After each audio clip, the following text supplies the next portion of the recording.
मैं परमेश्वर का धन्यवाद देता हूँ। परमेश्वर ने आज सुबह के समय में हम लोगों को अपने चरणों में बिठाया है कि हम परमेश्वर के वचनों को सीख सकें। मैं ये चाहता हूँ कि जब हम परमेश्वर के वचनों को सीखेंगे, आप अपना पूरा ध्यान परमेश्वर के वचन की ओर लगाएं,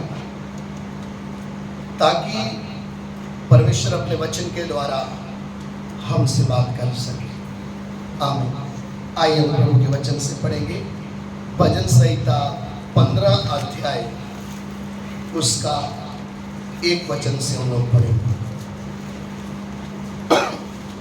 Psalm chapter 15 verse 1 and 2।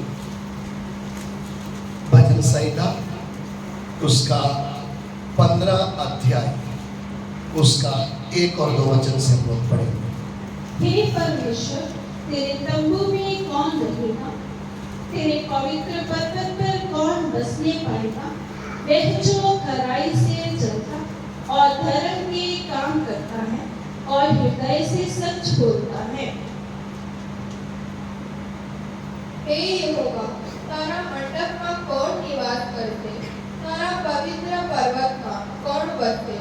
जे સાધુ ચિંતા પાડે છે અને ન્યાયથી વર્તે છે અને જે પોતાના હૃદયમાં સત્ય બોલે છે તે യഹോവേ നിന്റെ കൂടാരത്തിൽ ആർ പാർക്കും? നിന്റെ വിശുദ്ധ പർവ്വതത്തിൽ ആർ വസിക്കും? നിഷ്കളങ്കനായി നടന്ന് നീതി പ്രവർത്തിക്കുകയും ഹൃദയപൂർവ്വം സത്യം സംസാരിക്കുകയും ചെയ്യുന്നവൻ। आमीन। परमेश्वर का दास दाऊद भजन संहिता लिखते समय बोलता है, एक प्रश्न है, हे यहोवा, तेरे तंबू में कौन रहेगा और तेरे पवित्र पर्वत पर कौन बसने पाएगा? ध्यान दीजिए, प्रभु का वचन हमने पढ़ लिया है। अब हम इस वचन को सीखने के लिए जा रहे हैं। हे यहोवा, तेरे तंबू में कौन रहेगा और तेरे पवित्र पर्वत पर कौन बसने पाएगा? परमेश्वर के घर में आना, उसके तंबू में आना, उसके भवन में आना, उसके मंदिर में आना, आना और जाना, ये लोगों का लगा रहता है। कुछ लोग आते हैं, उनको सेट नहीं होता तो वो क्या हो जाते हैं, चले जाते हैं। कुछ लोग आते हैं, माहौल देखते हैं कि इधर हमारा मन नहीं लगता, इधर हमें जो चाहिए वो नहीं मिल रहा, इसलिए वो आकर चले जाते हैं। लेकिन आज सुबह के समय में दाऊद परमेश्वर का दास इस बात को जो लिख रहा, उसके बारे में सीखने के लिए जा रहे हैं। कौन तेरे तंबू में रहने पाएगा? जिधर रहते हैं वो हमारा निवास स्थान बन जाता है, वो हमारा एड्रेस कहलाता है। परमेश्वर के घर में रहना, परमेश्वर के घर में आना और परमेश्वर के घर में रहना, ये दोनों दो बातें हैं। परमेश्वर के घर में जब हम रहते हैं तो ध्यान दें, परमेश्वर के घर में रहने का मतलब क्या है? उसकी उपस्थिति में चलना, उसको महसूस करते हुए जीना। कई लोग इस बात को ना समझने के कारण उनको ऐसा लगता है, उनकी सोच से हमारे हिसाब किताब का एक कलीसिया होना चाहिए, जैसा हम चाहते हैं ऐसे इधर काम होने चाहिए। और जब उनको नहीं मिलता है तब वो छोड़ छाड़ के इधर उधर भागते हैं। ध्यान दें,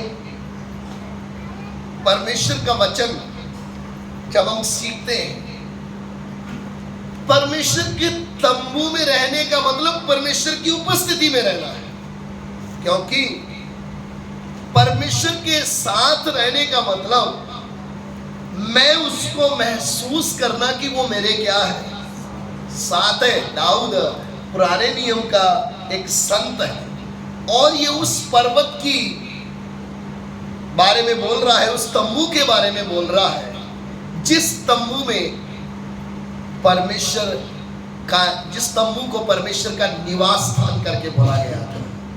ये उस पर्वत की बात करता है जहां परमेश्वर इस्राएलियों से बात करने के लिए उस पर्वत पर उतरा था। ये उस गंभीरता को समझ कर लिखता है, कौन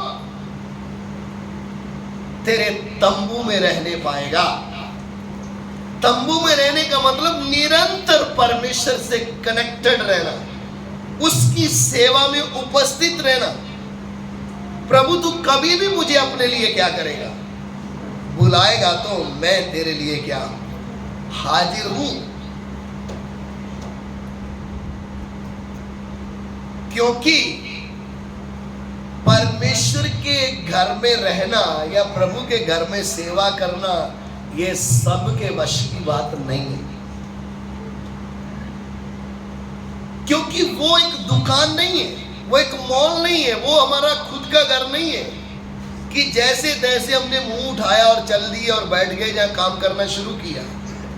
ये परमेश्वर का घर है, इसमें परमेश्वर रहता है और मैं परमेश्वर के घर में आया हूं। और इसलिए लिखा, जब तू परमेश्वर के घर में आए तो अपने पांव कैसे रखना है, सावधानी से। ये आपका खुद का घर, ये परमेश्वर के वास करने का स्थान है। इधर जो नियम है वो परमेश्वर ने जो दिए उसके अनुसार जीना है, तभी आप परमेश्वर के साथ लंबा समय क्या कर सकते हैं, चल सकते हैं। कैसे चल सकते हैं? जैसे परमेश्वर चाहता है और जो परमेश्वर ने रहने वालों को नियम दिए, अगर मैं अपने जीवन में उसको लेके चलता हूं तो तभी मैं परमेश्वर के साथ क्या कर सकता हूं, रह सकता हूं, चल सकता हूं। क्या आपको मेरा जो मैं भाषा बोल रहा हूं, जो वचन बोला जा रहा है, समझ में आ रहा है? दाऊद किस बात की गंभीरता को बोल रहा है? क्योंकि हर एक व्यक्ति किधर नहीं आ सकता, उसके तंबू में आ नहीं सकता है। तो परमेश्वर के तंबू में आना बोले तो परमेश्वर की उपस्थिति में। ध्यान दें, उस समय के तंबू में महापवित्र स्थान, पवित्र स्थान और आंगन। महापवित्र स्थान में साल में एक बार महायाजक सेवा करने के लिए जाता है। पवित्र स्थान में याजक सेवा करते हैं और याजक जब उस तंबू में प्रवेश करता है, सबसे पहले आंगन में एक हौदी रखी हुई है। उस हौदी में पानी भरा रहता है। इससे पहले कि वेदी की सेवा की जाए, बलियां चढ़ाई जाए, किसी दूसरे के लिए स्पर्श किया जाए, याजक पहले आकर उस हौदी के पास आता है। बेशक वो अपने घर से नहा के आया, बेशक वो अपने तंबू से कैसा भी अच्छे कपड़े पहन के आया, सब कुछ साफ है, तो भी उसको जब परमेश्वर के तंबू में आकर किसी भी काम को करना है, सबसे पहले उस हौदी के पास आना है। वो हौदी में पानी भरा हुआ है। वो पानी क्यों भरा हुआ है? इससे पहले तू पवित्र स्थान या आंगन में कोई भी सेवा करे, तुझे सबसे पहले उस हौदी में जो पानी है उससे अपने पैर, अपना मुंह और अपने हाथ को धोना है। ताकि ये सब करते समय तुम्हें समझ में आए मैं किसके सामने आकर खड़े होने वाला हूं, मैं कौन सी सेवा करने जा रहा हूं, मुझे करना क्या है। वो शुद्धता का प्रतीक है। बिना शुद्धता एक याजक परमेश्वर के घर में प्रवेश भी कर, अगर वो शारीरिक शुद्धता करके भी आया है तो भी उसको नियम है इधर आके क्या करना है, अपने पैर हाथ मुंह धोना है, उसके बाद है सेवा। अगर पुराने नियम में परमेश्वर के लिए कुछ भी करने के लिए, छोटी सी सेवा करने के लिए शुद्धता जरूरी है, पवित्रता जरूरी है, तो नया नियम में हमें परमेश्वर ने मौका क्या दिया है। जब हम इस्राएलियों को देखते हैं, जो तंबू मूसा ने परमेश्वर की उपस्थिति के लिए बनाया था, उसके निवास स्थान के लिए बनाया था, महायाजक, याजक, लेवी, फिर इस्राएली पुरुष, फिर उसके बाद औरतें, उसके बाद दूर से अन्य जाति निकलता था जिसमें मैं और आप आते। हमें परमेश्वर के घर में सेवा क्या, हमें उसके आसपास भी घूमने का क्या नहीं था, थोड़ा भी मौका नहीं था।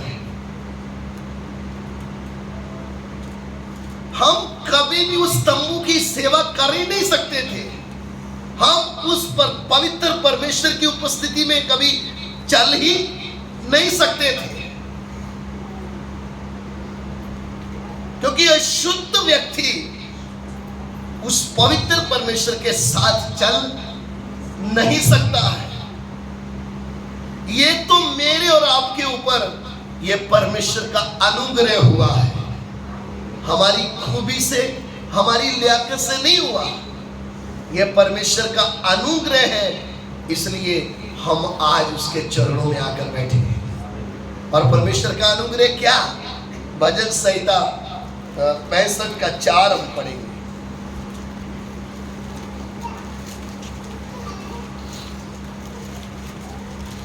भजन सैम चैप्टर 65 वर्स 4, भजन संहिता 65 का 4।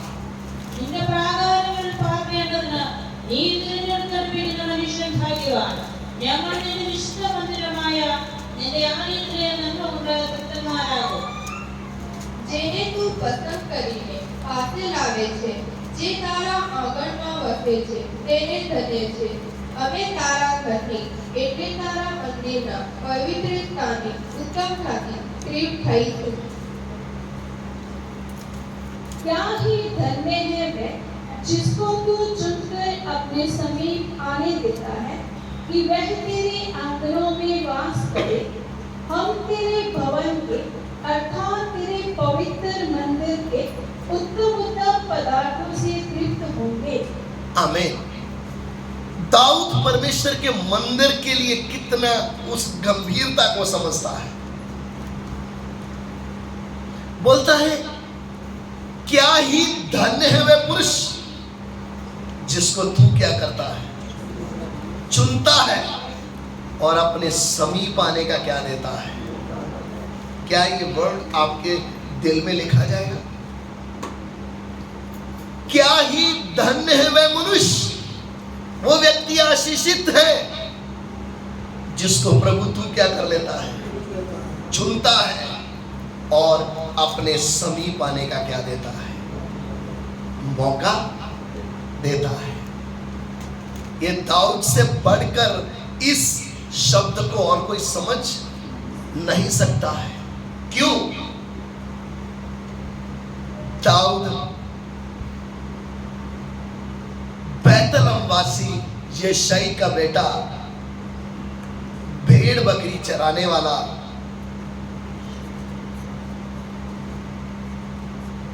जिसको परमेश्वर ने क्या किया, चुना और अपने समीप आने का क्या दिया, मौका दिया। बेशक दाऊद के बड़े भाई थे, लेकिन परमेश्वर ने उनको अपने नजदीक आने का मौका नहीं दिया। दाऊद छोटा है, चरवाहा है, अपने बाप की भेड़ बकरियां चराता है, लेकिन अनुग्रह किस बात पे है? उसने दाऊद को क्या किया? चुना। मेरे प्यारो, हम कितनी बार निराश कौन सी बातों में होते हैं कि हमें ये नहीं दिया प्रभु ने, वो नहीं दिया, जो हमारे जीवन में होना चाहिए हमारे हिसाब से जब नहीं होता है तब हम क्या हो जाते हैं? निराश हो जाते हैं। तब हमें सोच समझ हमारी काम करना बंद हो जाती है, हम भूल जाते हैं। लेकिन दाऊद को क्या समझ में आया? किधर से दाऊद को उठाया और कहां दाऊद को क्या कर दिया? बिठाया। एक चरवाहा भेड़ बकरी चराने वाले को प्रभु ने इस्राएल का क्या बना दिया? राजा बना दिया। राजा तो बनाया ही, लेकिन इससे भी एक गंभीर बात क्या है? परमेश्वर उसकी प्रार्थना को सुनकर उसका उत्तर देता था। उसको चलते चलते ये समझ में आ गया, परमेश्वर के साथ चलना ही एक सबसे जीवन में बड़ी आशीष है। दाऊद ने क्या कमाया, क्या खाया, कितना धन दौलत उसके पास था, उसके विषय में नहीं लिख रहा। क्या बात लिख रहा है? क्या ही धन्य है वह व्यक्ति, वह पुरुष जिसको तू चुनता है और अपने समीप आने का क्या देता है? वो तेरे आंगनों में वास करे। परमेश्वर के आंगनों में उसके साथ वास करना ही सबसे बड़ी चीज है। अगर आप मसीह हैं, अगर आप कलीसिया के व्यक्ति हैं, अगर आप प्रभु के पीछे चलने वाले हैं और आपको परमेश्वर की उपस्थिति एहसास नहीं हो रही, तो डाउट आएगा आप किसके साथ चल रहे हो। दाऊद एक चरवाहे को प्रभु ने जब राजा बना दिया, उस ओहदे का कोई घमंड नहीं, उसको चाहिए क्या? उसको समझ में क्या आ गया? वो लोगों को क्या बता रहा है? राजा बनो, राजा बन के बहुत अच्छा सब कुछ मिल जाता है, ऐसे नहीं बोलता। जिसको तू चुनता है वो व्यक्ति क्या है? वह तेरे आंगनों में क्या करेगा? मेरे प्यारो, परमेश्वर के साथ वास करना, परमेश्वर के साथ चलना ही हमारे जीवन की सबसे बड़ी आशीष है। बाकी दुनिया में जो आपने कमाया खाया, राजा दाऊद भी छोड़कर चला गया। अच्छा महल, अच्छा राजबाग, सब वस्तुएं इसी पृथ्वी में छोड़ के क्या हो गया? चला गया। जैसे दाऊद के ऊपर परमेश्वर का अनुग्रह हुआ, ऐसे मेरे और आपके ऊपर भी प्रभु का क्या हुआ? अनुग्रह हुआ, वरना हम उसके नजदीक आने के लायक नहीं थे। जब हम अपने जीवन को देखते हैं, प्रभु मैं तो तेरे घर के पास सेवा भी करना चाहूं, तो भी मुझे एक यहूदी तेरे नजदीक आने नहीं देता। मुझे कभी भी वो तेरे पास आने देगा नहीं।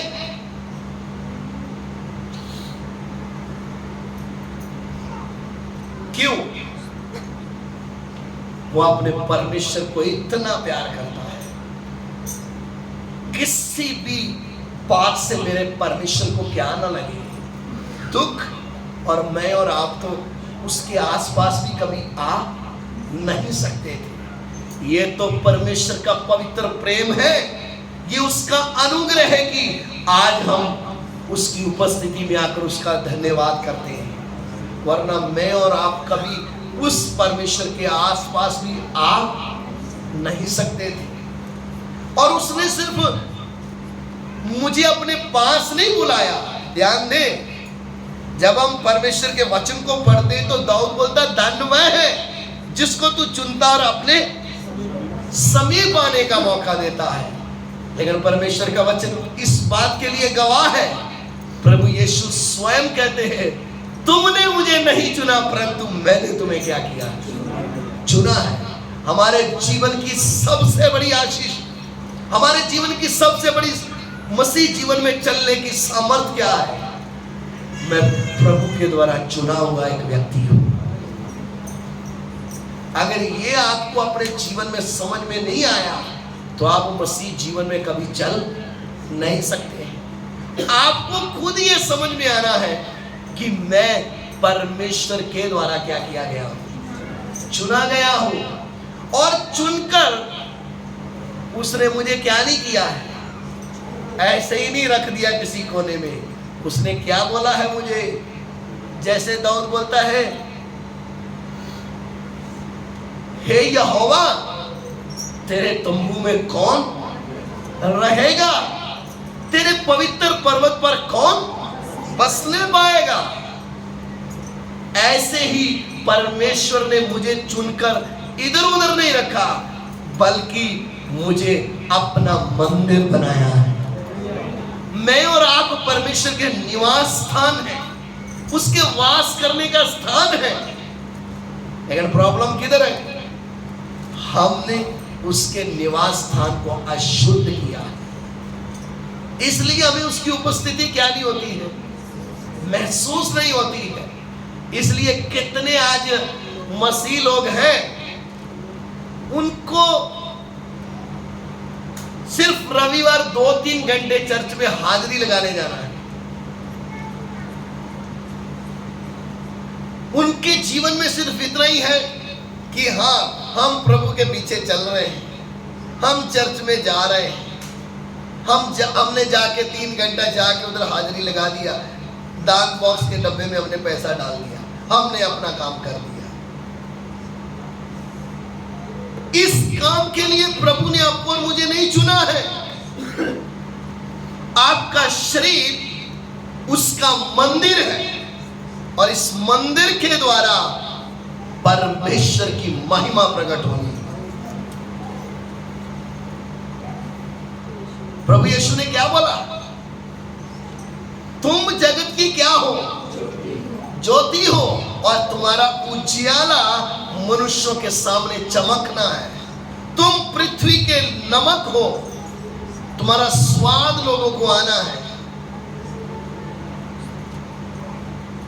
मेरे प्यारो, अगर आपको सत्य समझ में आया है तो आप इस सत्य को छुपा के रख नहीं सकते। लेकिन गलती किधर है? जब हम सालों के साल निकल गए, सत्य हमारे पास है, लेकिन हम इसको क्या नहीं कर रहे, औरों तक पहुंचा नहीं रहे। आप एक टाइम आएगा, आपको खुद के अपने जीवन से नफरत होने लग जाएगी, क्योंकि आपका जीवन परमेश्वर के किसी भी काम में नहीं आ रहा। आपको सत्य इसलिए दिया है ताकि ये सत्य आपकी कॉलोनी में लोगों को समझ में आ सके, आपके एरिया में लोगों को समझ में आए और लोगों को दिखाई दे। क्या दिखाई देना है? कि आप परमेश्वर का क्या है, मंदिर है। मेरे प्यारों, आप संसार के लोगों जैसे नहीं हो। आप अपने पड़ोसी जैसा जीवन नहीं जी सकते। आप इस संसारिक व्यक्ति की तरह नहीं चल सकते, क्योंकि आप परमेश्वर का मंदिर बन चुके हो। आप परमेश्वर के निवास स्थान की जगह हो। आपके अंदर परमेश्वर का आत्मा वास करता है। आप अलग दिखाई देते हो। सैकड़ों तंबू थे जिसमें इस्राएली लोग क्या करते थे, वास करते थे। लेकिन उन सैकड़ों तंबुओं के बीच में एक यहोवा का तंबू अलग से दिखाई देता था। नए नियम में मैं और आप परमेश्वर के वास करने की जगह है। हमारे मोहल्ले में, हमारे एरिया में, हमारे गांव में, हमारे शहर में जैसे उन तंबुओं के बीच में एक मिलाप का तंबू अलग से दिखाई देता था, ऐसे ही हमारे एरिया में, हमारे अड़ोस पड़ोस में, हमारे जीवन से लोगों को दिखाई देना है ये सचमुच हमसे अलग है, ये हमारे जैसे नहीं है। तब उनको दिखाई देगा, उनको समझ में भी आएगा, ये जिस परमेश्वर के पीछे चलते हैं हमसे वो अलग है। वो इनकी सुनता है और उसका क्या देता है? उत्तर देता है। मेरे प्यारों, प्रभु के साथ लंबा समय हमने जीना है। लंबा समय चलने का मतलब क्या है? जितने भी इस पृथ्वी में परमेश्वर के मंदिर बनाए गए, आपको मालूम है, मैं ज्यादा उसकी डिटेल में नहीं जा रहा हूं। मूसा ने बनाया, फिर सुलेमान ने बनाया, यरूबाबल ने बनाया, करते करते करते करते ये समय जो चल रहा है, आपको मालूम है AD 70 में जो यरूशलेम मंदिर था वो तोड़ा गया था। आज तक वो मंदिर दोबारा बना नहीं है, तैयारी हो चुकी है, लेकिन वो अभी तक मंदिर बना क्यों नहीं बना? क्योंकि जीवता मंदिर इस कलीसिया इस पृथ्वी में चल रही है। और ये मंदिर प्रभु ने थोड़े दिनों के लिए, सालों के लिए नहीं बनाया है। इस मंदिर को अनंत काल तक प्रभु के साथ रहने के लिए उसने बनाया है। ये वो तंबू नहीं जो थोड़ी देर के लिए बनाया और उसके बाद खत्म। पृथ्वी नाश हो जाएगी, आकाश नाश हो जाएगा, इस पृथ्वी में सारी वस्तुएं नाश हो जाएगी, लेकिन ये परमेश्वर का जो कलीसिया उसका निवास स्थान है, ये कभी नाश नहीं होगा। जैसे परमेश्वर अनंतकालीन है, ऐसे ही उसके वास करने वाली कलीसिया भी अनंतकालीन बनती जा रही है। प्रभु ने मुझे इधर पृथ्वी में शौक मौज करके बड़ा धनवान इंसान बनने के लिए नहीं बुलाया है। कई लोग इस संसार में धनवान बन जाते हैं तो उनको खुशी आती है। इस संसार में बड़ा पैसे वाला बन जाते तो उनको थोड़ा दिल में खुशी आने लग जाती, बड़ा आनंद होता है। जहां उनको किसी फॉरेन देश का वीजा लग गया तो बड़ी खुशी होती है। कलीसिया इस पृथ्वी का हिस्सा नहीं है। कलीसिया अनंतकालीन परमेश्वर के साथ वास करने के लिए तैयार हो रही है। इस संसार का कोई भी सुख कलीसिया को उसकी बुलाहट से रोक नहीं सकता है। इसलिए ये जो समय चल रहा है, शैतान बड़ी तेजी से कलीसियाओं में घुस रहा है। कैसे न कैसे कलीसिया को इस डिजिटल इंडिया में या ये काल्पनिक दुनिया में काल्पनिक सपने देकर नाशवान वस्तुओं की ओर घुमा दूं और इनका ध्यान नाशवान वस्तुओं की ओर चला जाए और ये उस अनंत काल की योजना से हट जाए। लेकिन मेरे प्यारो, जिनको ये समझ में आ गया कि क्या ही धन है वह मनुष्य जिसको तू चुनता है और अपने समीप आने का मौका देता है, वह तेरे आंगनों में वास करेगा। प्रभु दाऊद को तो समझ में आया, नए नियम का मैं विश्वासी हूं, मैं तेरा मंदिर हूं, मुझे तूने अपने लहू से मोल लिया है।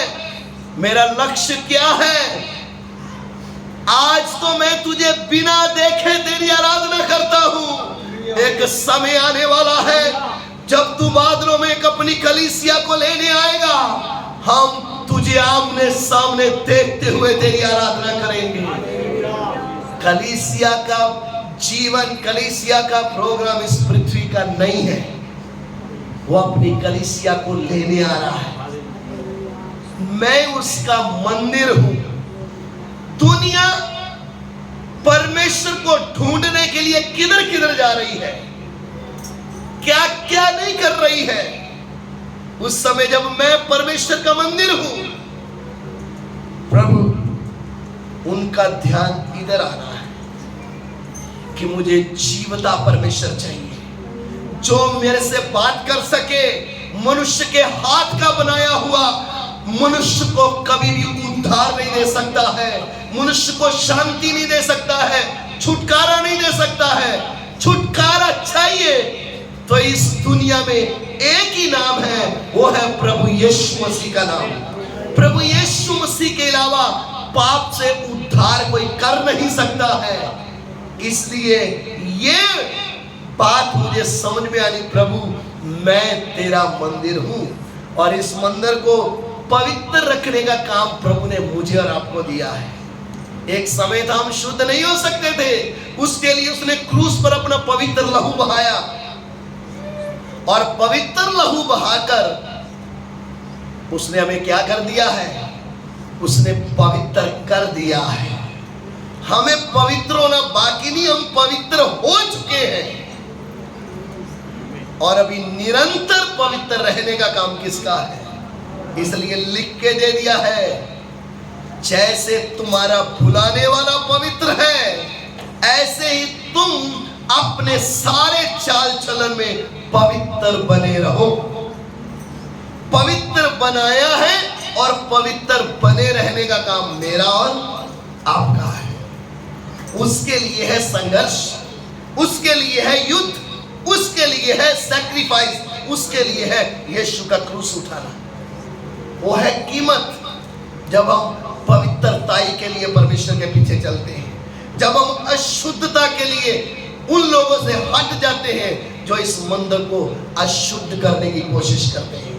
मेरे प्यारों, जब हम परमेश्वर के वचनों को समझते हैं और उस प्रभु ने जब हमें अपना मंदिर बनाया है और वो खुद इसमें क्या करता है? वास करता है। इसकी सारी जिम्मेवारी किसकी है? उस प्रभु की है। ये ना सोचे कि मैं तो बीमार नहीं पड़ रहा, मेरे को तो कोई एक्सीडेंट नहीं हो रहा, मेरे को तो कुछ भी नहीं हो रहा, मैं तो बिल्कुल ठीक हूं। आपके चारों ओर कोई सुरक्षा कर रहा है। आप ये ना सोचे आपको गाड़ी अच्छा चलाना आता है, आपको बाइक अच्छा चलाना आता है ना, आप उसके मंदिर हैं, इसके लिए वो आपकी सुरक्षा कर रहा है। मेरी और आपकी खूबी से नहीं। शैतान एक चुने हुए व्यक्ति को परमेश्वर की इच्छा के बिना छू भी सकता नहीं।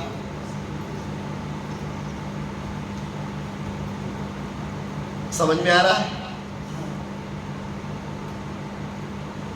वो मेरे लिए विश्वास योग्य बनकर चलता है।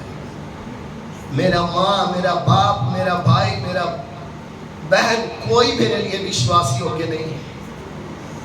इस दुनिया में अगर कोई विश्वास योग्य है तो वो मेरा प्रभु है।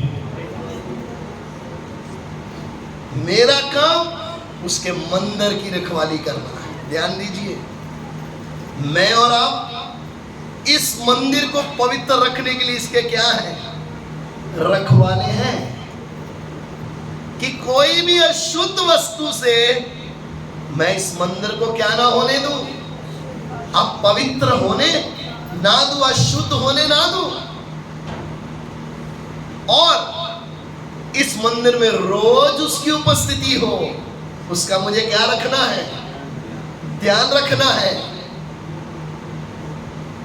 जब आप परमेश्वर के साथ चलेंगे, जब आपको परमेश्वर की उपस्थिति महसूस होगी, तभी आप क्या कर पाएंगे? प्रभु के पीछे चल सकेंगे। नहीं तो जब तक मेला देखने आ रहे हैं, आओ, एक टाइम आएगा आप खुद ही हाथ के पीछे चले जाओगे, कोई आपको पूछने वाला। लेकिन यदि आप प्रभु के पीछे चल रहे हैं, यदि आपको प्रभु की उपस्थिति समझकर मैं परमेश्वर का मंदिर हूं करके चल रहे हो, दुनिया आपको रोक नहीं सकेगी। शैतान की शक्तियां आपको रोक नहीं सकेगी। आपको रोज परमेश्वर की आवाज सुनने का मौका मिलेगा, आपको रोज उसके लिए कुछ करने का मौका मिलेगा। लेकिन आपको होश में आना है कि मैं परमेश्वर का क्या हूं? मंदिर हूं। आपकी रखवाली, आपका सुरक्षा किसके हाथ में है? परमेश्वर के हाथ में। उसकी आपको चिंता नहीं। एक नेता जब चलता है तो उसके चारों ओर बॉडीगार्ड है, तो उसको क्या नहीं रहती है? ये चिंता नहीं रहती कि वो मेरा क्या होगा। फिर भी शैतान से सुरक्षा नहीं होती है उसकी। कभी भी रात को गला घोट के क्या कर देगा? समझ में आ रहा है? कुछ आपको समझ में आ रहा है? कोई लाठी से ना मारे, कोई गोली से ना मारे, उसके लिए सुरक्षा है, लेकिन शैतान से कोई सुरक्षा। लेकिन हमारी सुरक्षा क्या है? बोलता है जो हथियार तेरे विरुद्ध बनाया जाएगा वो हर एक क्या ठहरेगा? निकम्मा ठहरेगा। कुछ समझ में आ रहा है? मैं तुम्हें सांपों और बिच्छुओं को रौंदने का और शत्रु की सारी सामर्थ पर क्या देता हूं, क्योंकि ये परमेश्वर का मंदिर है। मंदिर नहीं है तो कुछ लोग शैतान की दया से जीते हैं। वो कैसे? ना तू मुझे तंग करना, ना मैं तुझे क्या करूंगा, तंग करूंगा। मैं तो कभी शैतान मेरे पास तो आता ही नहीं है, क्योंकि मैं लड़ता। समझ में आया? हमने क्या मिला लिया है? हाथ मिला दिया है। शैतान भाई ना तू मुझे तंग करना, ना मैं तुझे क्या करूंगा। समझ में आया? ना मैं तेरे वास्ते लोगों को छुड़ाऊंगा, ना तू मेरे ऊपर क्या करना, कोई हमला। ये कलीसिया नहीं, ये संसार है। कलीसिया क्या है? परमेश्वर की उपस्थिति से भरा हुआ परमेश्वर का निवास स्थान। इसको देखकर ही लोग रास्ता क्या करते हैं? अंधकार की शक्तियों को पता चल जाता है ये आम व्यक्ति नहीं, इनका परमेश्वर इनके क्या है? साथ है। और उसका वादा है मैं तुम्हें कभी छोड़ूंगा, मैं तुम्हें कभी भूलूंगा। समझ में आया? कितनी बार हम फोन करते, कुछ करते, कई रिश्तेदार हमें भूल, आज की तारीख में कई रिश्तेदार हमें भूल के बैठे हैं, जिनको हम क्या मानते हैं। वो भी फोन में करते हैं, हेलो कौन बोल रहा है? हम बोलते आप मेरे को भूल गए। अरे भैया वो तो इंसान है, कभी भी क्या हो जाएगा, उम्र होने के बाद भी इंसान क्या हो जाता है। लेकिन जिस परमेश्वर ने मुझे और आपको चुना है, उसकी उम्र होने का कोई सवाल ही, वो कभी बुढ़ा नहीं होता है, वो कभी कमजोर, उसकी आंख की रोशनी कम नहीं होती है। सालों हजारों सालों से उसने मनुष्य के साथ एक रिश्ता बनाया है, रोज जीने के लिए श्वास देता है, रोज उनको चलने के लिए शक्ति देता है। इसलिए मेरा उसके ऊपर भरोसा है, इसलिए मैं उसके पीछे क्या करता हूं, चलता हूं। समझ में आया? वो मेरे लिए वफादार है। यीशु मसीह है वफादार, यीशु मसीह है वफादार,